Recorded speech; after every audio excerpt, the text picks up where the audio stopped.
Hey guys, how's it going? Michael Troy here. Today we're looking at the new history of the DC Universe, issue 1 by Mark Waid, Todd Knock, and Jerry Ordway. Cannot wait to share it with you. Subscribe to my channel if you haven't already. Hit that like button and let's get right into it. Okay, I got the blank variant because I want to start doing some blank variants from my art, but I'm so pissed off when it doesn't have the actual cover on the inside, and I low-key probably would have either gotten the other one, which is probably what they want you to do, or gotten the second one, which is more what they want you to do.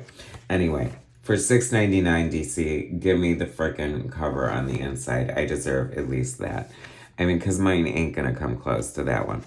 Anyway, Barry Allen is telling the new history of the DC Universe because, as someone who's been through several crises, and things that have shaped the history of the DC Universe, he wants it to be crumb tight. So he's going to button it up and put a little bow on it and tell us the new history of the DC Universe.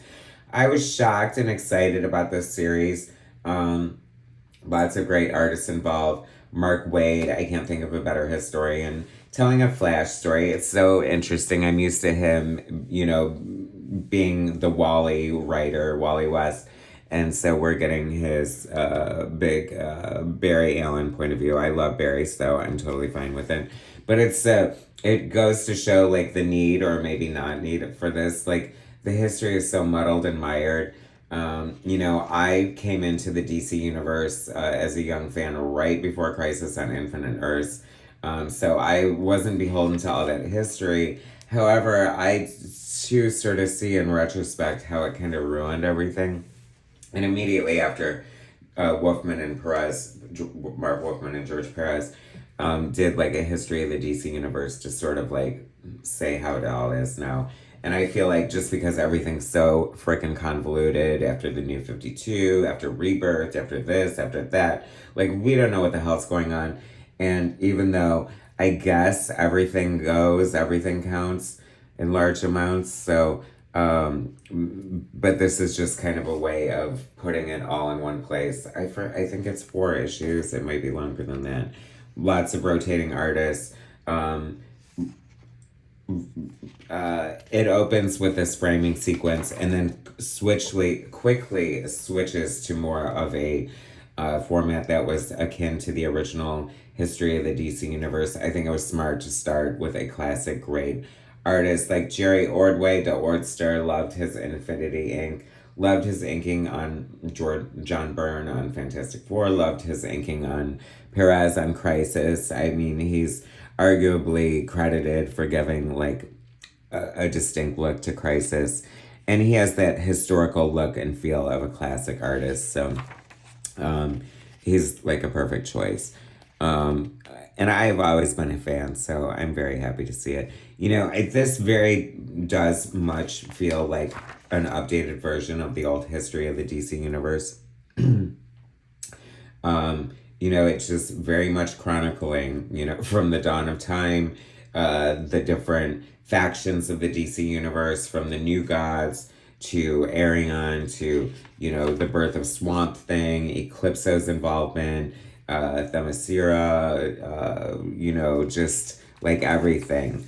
And it's funny because I couldn't help but feel the same way I almost feel about the original series, in that the first issue is a little less exciting just because the superheroes aren't there and fully formed yet. This is freaking gorgeous. Interesting juxtaposition to have Todd Knock versus Jerry Ordway. Todd Knock, notoriously like a more cartoony style. Jerry Ordway, very like silver, golden age, classic superhero style. And I love Todd Knock. I've been a fan since his days on Newman and Image Comics, to going to, what was it? Young Justice and beyond. I mean, he's just is so great and so classic. Like, I'm almost enjoying his sequences a little more just because I feel like Ordway's giving a little more straightforward documentary, and Knock is making it a little more dynamic. I wish it was a little more dynamic. It's a little straightforward history, but damn it, it's so fun and great.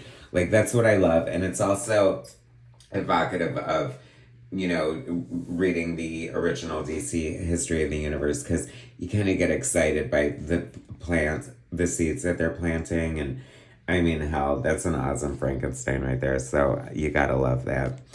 I mean, Jerry Ordway hasn't missed a beat. You know what I mean? It's like, I think he's one of those guys that would work more if they would give him the work. And assignments like this prove he's worth his medal. He is giving everything he's always given as far as the penciler goes, and it looks beautiful. I love seeing all these historical characters. Love that they worked in Icon here, so, you know, the Milestone universe is represented. We have Jonah Hex. It's so funny because I remember when my brother had, you know, like stacks of old comics from the neighbor that we started getting into comics, and I was always drawn to Jonah Hex and Sergeant Rock, and I don't know why, because those are like the comics I wouldn't gravitate so far away from in later years. Interesting, they're also kind of weaving in the Sandman universe, which I don't know. Anyway, it's like, so I wonder what else is going to be tied into it. And I don't know, so I kind of like it because one of the things that is most important to me in the history of the DC universe, anything else can happen, but I just need Wonder Woman to be made out of clay, and she better be. We haven't gotten there yet, but she damn well better be made out of clay. That's all I gotta say. I thought it interesting. We have Queen Hippolyta fighting along the JSA, so that's John Byrne's history of Wonder Woman there. I like that. I've always liked that. It makes sense for like a legacy character. Look at the detail and the fun spreads. This is gorgeous. It looks great. I think it'll read so fun and well when it's collected.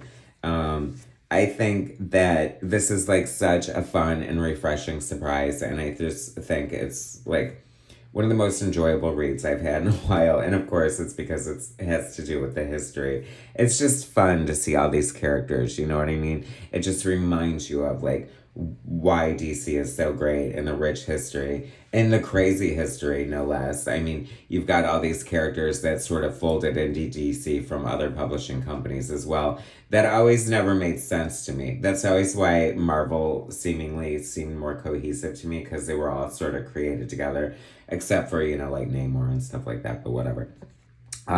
This made me so happy.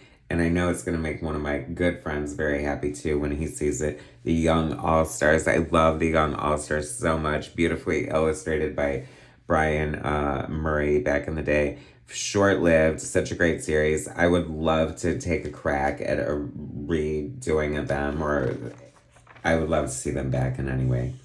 The Unknown Soldier. Just like so much fun. I just love the rich history of the DC universe. And this, you know, especially since Ordway is so associated with Perez, it just looks good. It looks right. It looks correct. I like it.